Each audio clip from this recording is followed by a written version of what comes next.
সুধী দর্শক, আসসালামু আলাইকুম। আমি এসকে সমীর আবার আজকে চলে আসলাম আমার ইনফো প্লাস চ্যানেলের একটি গুরুত্বপূর্ণ নিউজ নিয়ে। আজকে এই মুহূর্তে যে নিউজটি সবচেয়ে বেশি উল্লেখযোগ্য সেটা হচ্ছে ওসমান হাদি মারা গেছেন। সংবাদ প্রথম আলো হেডলাইন দেখছি। এখানে শুধু প্রথম আলো না, অনেকগুলো পত্রিকা এসছে। প্রথম আলোটা আমি ফার্স্ট বললাম, পরে দেখছি ঢাকা পোস্টও একই নিউজ। এখানে হচ্ছে দিয়েছে ওসমান হাদির মৃত্যুতে এনসিপির শোক।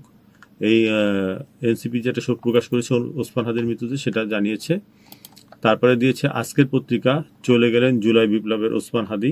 তারপরে দেখছি বাংলা ট্রিবিউনে ওসমান হাদি মারা গেছেন এভাবে লিখেছেন। আমি প্রথম আলো নিউজটা একটু পড়ি। ইনকলাব মঞ্চের মুখপাত্র শরীফ ওসমান হাদি আর নেই। গুলিবিদ্ধ হয়ে সিঙ্গাপুরে চিকিৎসাধীন অবস্থায় আজ বৃহস্পতিবার রাত 10:45টার দিকে তিনি মারা যান। ইন্না লিল্লাহি ওয়া ইন্না ইলাইহি রাজিউন। সিঙ্গাপুরের ওসমান হাদির চিকিৎসা দেখভাল সঙ্গে যুক্ত থাকা পররাষ্ট্র মন্ত্রণালয়ের একজন কর্মকর্তা আজ রাত 10টার দিকে প্রথম আলোকে বিষয়টি নিশ্চিত করেছেন। ইনকলাব মঞ্চের ফেসবুক পেজের ওসমান হাদির মৃত্যুর খবর জানানো হয়েছে। এর আগে গতকাল বুধবার রাতে প্রধান উপদেষ্টা প্রেস উইং জানিয়েছিলেন, গুলিবিদ্ধ ওসমান হাদির শারীরিক অবস্থা অত্যন্ত সংকটাপূর্ণ। সেই ঘোষণার পর থেকে তার জীবন নিয়ে মানুষের মধ্যে শঙ্কা বাড়তে থাকে। সামাজিক যোগাযোগ মাধ্যমে অনেকে দোয়া ও উদ্বেগ প্রকাশ করেন। আওয়ামী লীগ ও ভারত বিরোধী বক্তব্যের কারণে শরীফ ওসমান হাদি সাম্প্রতিক সময় আলোচিত ছিলেন। ঢাকা পোস্টে শরীফ ওসমান হাদির মৃত্যুতে এনসিপির শোক। বৃহস্পতিবার 18 ডিসেম্বর রাতে সিঙ্গাপুর চিকিৎসাধীন অবস্থায় ইন্তেকাল করেছেন। দলের যুগ্ম সদস্য সচিব ও মিডিয়া সেলের সম্পাদকের স্বাক্ষরিত এক শোক বার্তায় তা জানানো হয়েছে। ওসমান হাদি মারা গেছে সেটা জানানো হয়েছে এনসিপির প্যাডে। আচ্ছা, আমাদের এই সহযোদ্ধার মৃত্যুতে জাতীয় নাগরিক পার্টি এনসিপি এর সর্বস্তরের নেতাকর্মীরা গভীরভাবে শোকাহত। আমরা মরহুমের বিদেহী আত্মার মাগফিরাত কামনা করছি এবং তার শোকস্তব্ধ পরিবার পরিজনের প্রতি গভীর সমবেদনা জানাচ্ছি। এটা হচ্ছে এনসিপির একটি প্রেস রিলিজ ছিল। তারপরে আজকের পত্রিকায় দিয়েছে চলে গেলেন জুলাই বিপ্লবী ওসমান হাদি। ওরা লিখেছে, ইনকলাব মঞ্চের মুখপাত্র ও ঢাকা ৮ আসনের সম্ভাব্য স্বতন্ত্র প্রার্থী ওসমান হাদি মারা গেছেন। ইন্না লিল্লাহি ওয়া ইন্না ইলাইহি রাজিউন। সিঙ্গাপুরের হাসপাতালে চিকিৎসাধীন অবস্থায় তিনি মৃত্যুবরণ করেন। আজ বৃহস্পতিবার 18 ডিসেম্বর রাতে ইনকলাব মঞ্চে ও ওসমান হাদি ভেরিফাইড ফেসবুক পেজে দেওয়া পোস্টে এ তথ্য জানানো হয়েছে। ইনকলাব মঞ্চের ফেসবুক পোস্টে বলা হয়, ভারতের আধিপত্যবাদের মোকাবেলা মহান বিপ্লবী ওসমান হাদিকে আল্লাহ শহীদ হিসাবে কবুল করেছেন। এদিকে হাদিকে নিয়ে নিজের ভেরিফাইড ফেসবুক পেজে পোস্ট করেছেন সাহিত্যিক বিষয়ক উপদেষ্টা মোস্তফা সরয়ার ফারুকী।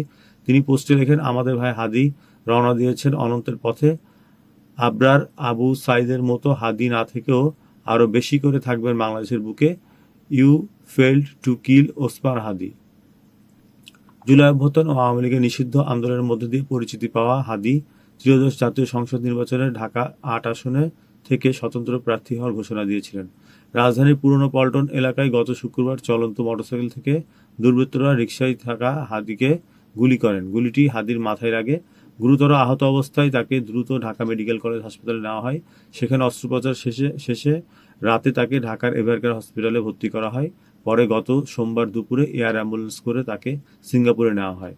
হাদিকে গুলি করে হত্যাচেষ্টা ঘটনায় পরিবারের সম্মতি নিয়ে গত রোববার রাতে পল্টন থানায় একটি মামলা করা হয়। ইনকলাব মঞ্চের সদস্য সচিব আবদুল্লাহ আল জাবের মামলাটি করেন। আচ্ছা, এখানে বাংলা ট্রিবিউনেও একই নিউজ এসছে, ওসমান হাদি মারা গেছেন।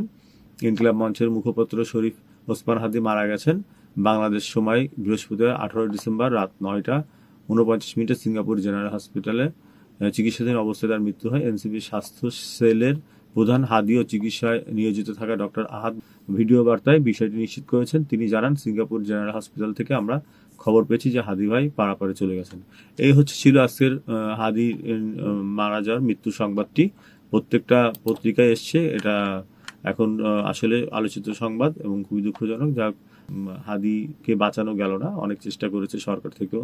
আর তার আসলে খুনিরা যে কোথায় আছে, তারা ইন্ডিয়ায় পালাতক শুনেছিলাম।